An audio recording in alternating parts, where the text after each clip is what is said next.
Predictions for what's going to happen in the United States of America. Elon Musk is going to take the fall. Donald Trump is going to die.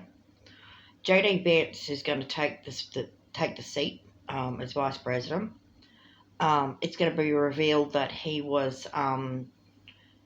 tried and revealed that he was what you might call a double agent. So he'll say that he was um, really working for one cause, and he was sort of playing their game and stuff like that, and try and cover the tracks of all the actions that he committed beforehand, which was assisting and facilitating coup behaviour so that he could benefit in the long term when Trump dies. Okay, so Jody Vance is the kind of character that waits in the wings, and what he does is he waits for he becomes the benefit. He's basically like the gold digger man who plays the game of the ones around him, and then waits for the older person to pass away, and then benefits from the estate of the older person, and then pretends he didn't agree with their worldview or ideology as a means to cover his tracks. So you're going to have to watch out with that J.D. Vance character and his fake double agent nonsense. Unless he's actually learnt his lesson, which is doubtful, you'll probably find that's what he'll do. So Musk is both the person that does the setup, but is also the fall guy for the setup. Behind that is he was previously set up by others. You'd think it was Donald Trump, but it wasn't. Okay, Donald Trump was working with someone else. That someone else was someone who was not from the United States of America. We're going to hazard a guess that the person is Chinese and their star sign is Pisces. So there'll be a Chinese or English either that or an English person.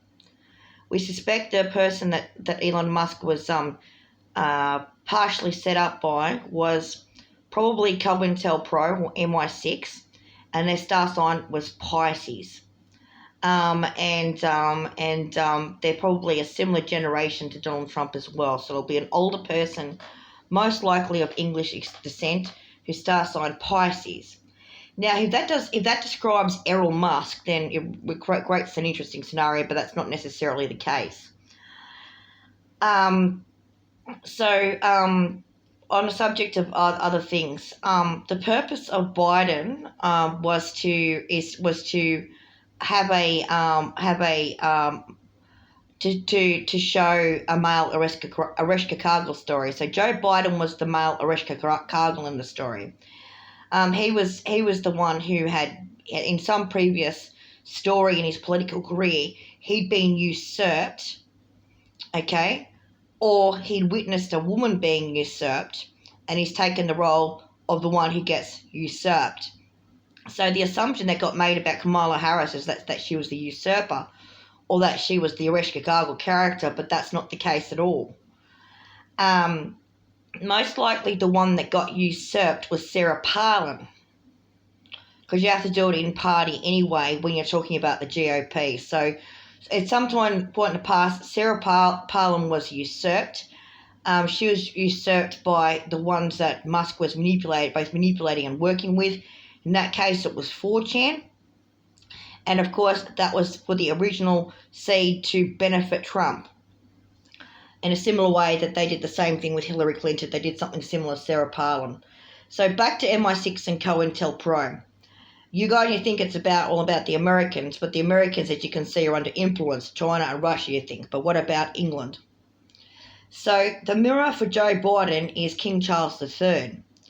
King Charles III was someone who was acting in a similar role to J.D. Vance, which is what the royals do. They wait for their predecessor to pass away so they can take the seat. And that's, of course, what King Charles III did. In that respect, King Charles III is a male Ereshka Cargill character, a man who had been usurped. The way that he'd been usurped was Diana Spencer had more public popularity than he by being called the People's Princess. And, of course, he'd been cuckolded by the Arabs in the form of Dodi Fayed. So even though that cuckolding was post-divorce and was not in the slightest bit cheating, a man of that particular station would probably feel like he's cuckolding anyway. And subsequently, the rumour mill that Diana Spencer and Dodi Fayed was murdered as it sprung up. It is a strong belief amongst the community that King Charles III was somebody who had participated in the homicide of his ex-wife. And the reason why that's a popular belief as opposed to Queen Elizabeth II, his mother, is because Queen Elizabeth II, his mother, was not someone who was cuckolded. She was somebody who was acting as a queen ought to do in accordance with their ancient custom, which is she was ceremonial only. She wore the beard of the female pharaoh, and allowed the Privy Council, Archbishop of Canterbury, and others to really do all the work, and she just looked like the people's queen. So that system is very much geared, it's obviously patriarchal, okay? An expression of patriarchy by the GOP and the Democrats is also pronounced. But what's really interesting is that sometimes the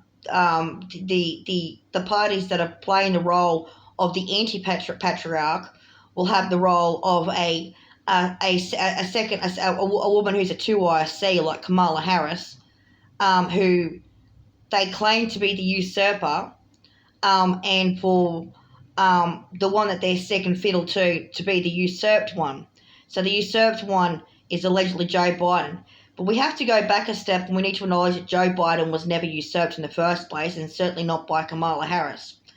Kamala Harris was in fact usurped by none other than Sarah Palin, because Sarah Palin is the true arrested cargo in that story, not Kamala Harris. So let's go back to the Sarah Palin story.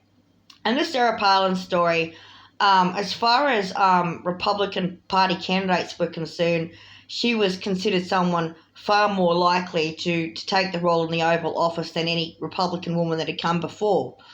It might even be the case, correct this if this is wrong, but she was the running mate for McCain, wasn't it? So McCain's another example of an older man who has a pretty young thing as his running mate, and people would assume that Sarah Palin was quote unquote the gold digger, because the gold digger must be female. But the true gold digger in this story is, of course, J.D. Vance. Okay, J.D. Vance is the true gold digger in this story. You'll find that Musk will take the fall. You'll find that King Charles III will be forced to abdicate, and that the English aristocracy will fall apart. That Musk will lose his Canadian citizenship as a consequence of Canada being part of the British Commonwealth. That Canada will also withdraw from the British Commonwealth as a consequence of the loss of the aristocracy.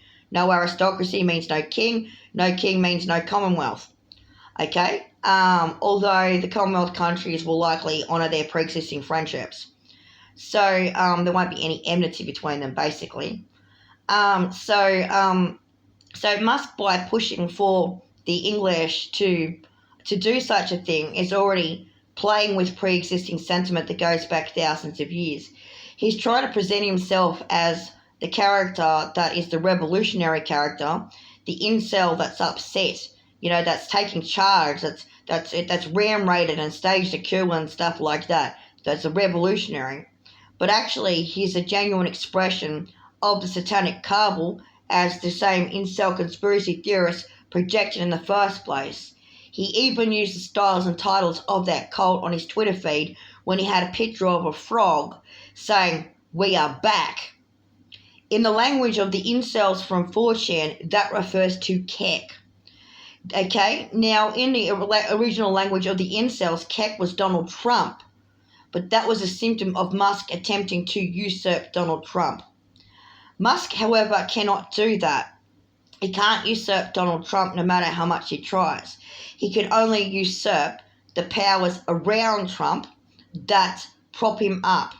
So things like the Department of Treasury, the OPM and stuff like that, he staged a coup on that because to control the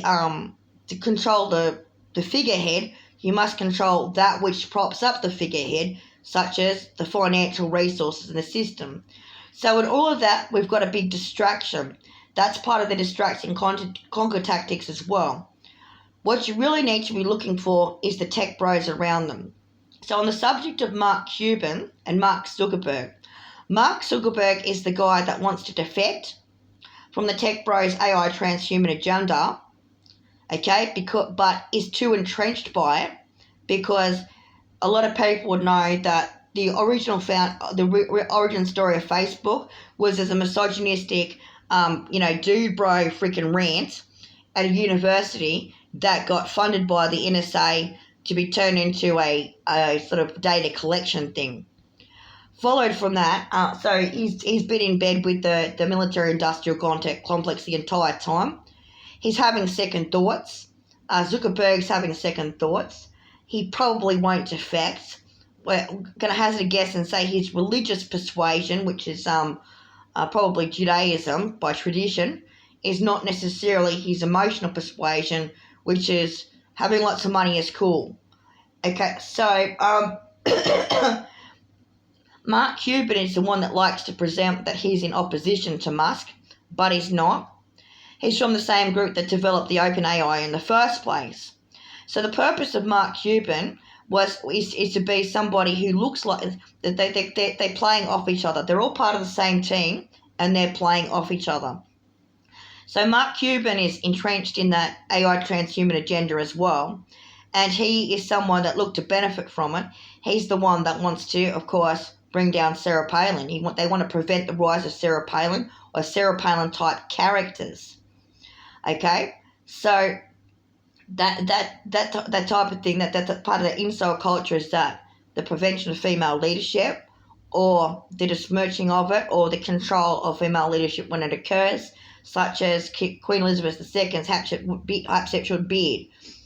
So when it comes to that, so the two marks are ones that you'll find have different affection towards what they do, but full entrenchment in that system. So then it brings back to the Google CEOs, the ones that people never talk about, okay, but when it comes to the political sphere, but nonetheless behind the scenes in the AI transhuman sphere. So the front man in the Stargate AI story is David Sachs. So David Sachs is someone that you think is just a guy that showed up fucking yesterday and chucked an executive order in front of Trump. But he's not. He's someone who's been tailing the AI transhuman agenda the entire time. And he's someone that is probably emotionally opposed to the whole thing, but is only starting to come to realise how he actually spearheaded and contributed to all of it. So Sachs is someone who is a bit of a agent provocateur, who isn't necessarily the main beneficiary until all the cards on the table are sorted out. You'll probably find that he's the one who'll not only survive everything but benefit the most. Even when you take into consideration Chinese DeepSeek. Chinese DeepSeek tells a story of it's not them, it's the outsider. Okay, it's a different culture. Okay, as you can see, Donald Trump and Elon Musk, they weren't, profiting from Russia or China to be able to get to that position in the first place, see, because DeepSeek's a competitor. Rubbish. Absolute fucking rubbish. So China, the role of China in the DeepSeek story is to pretend that they're opposition, but actually their role is a contribution to that situation through their own desire to profit as well as cultural misunderstanding. So Russia, of course, is the ultimate expression of the king of hell. So when you look at something that Vladimir Putin has in common with Joe Biden and King Charles III is they're all Scorpios. So the role of the Scorpio is to become the king in hell, to become Ereshkigal Kargal's consort. So Ereshkigal Kargal in the Russian story is none other than Pussy Riot. The women who were usurped of their power, stripped of their power by being sent to prison, who then tried to reclaim it back by supporting a foreign power in the form of LA Star Lodge, as you can see through their story, Putin's Ashes. So the role of male Ereshkigal Kargal is basically the king of hell.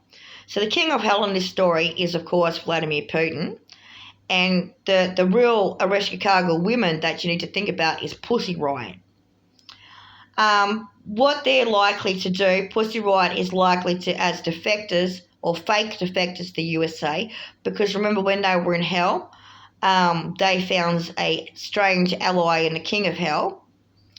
And so they might actually be considered by that individual as an agent for them. So Putin would consider Pussy Riot to be one of their agents, not as a genuine defector. So that in that respect, Pussy Riot acts as double agent or false opposition to the patriarchy, which is something that Hollywood is very good at. They like to present things that are fundamentally sexist and not in women's best interests as opposed to sexism.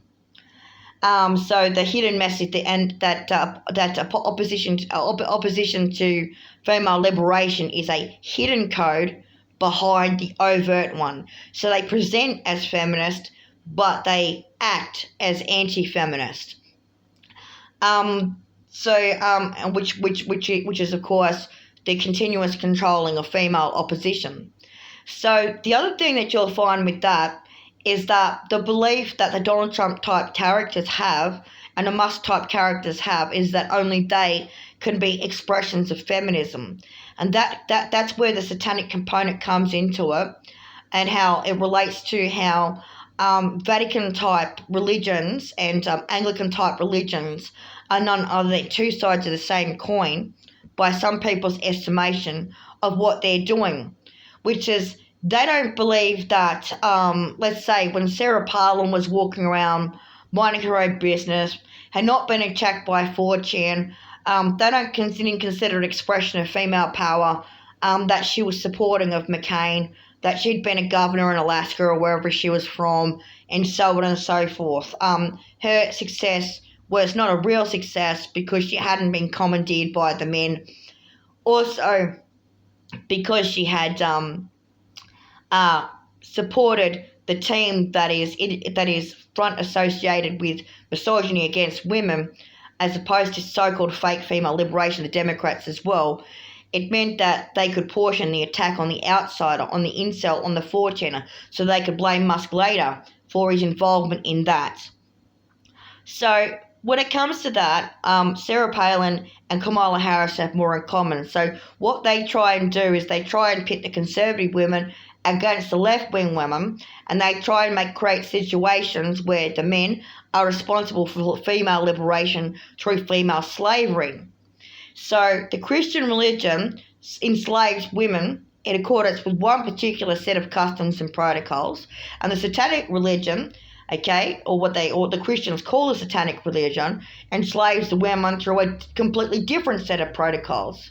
And the consequence is they don't believe that a woman who chooses neither could possibly be in a state of true feminism, because they haven't chosen the controlled opposition of either. So probably the strongest thing that USA could do right now is for Sarah Palin to get together with Kamala Harris and Hillary Clinton and have a conversation about what Julia Gillard's misogyny speech meant to each of them.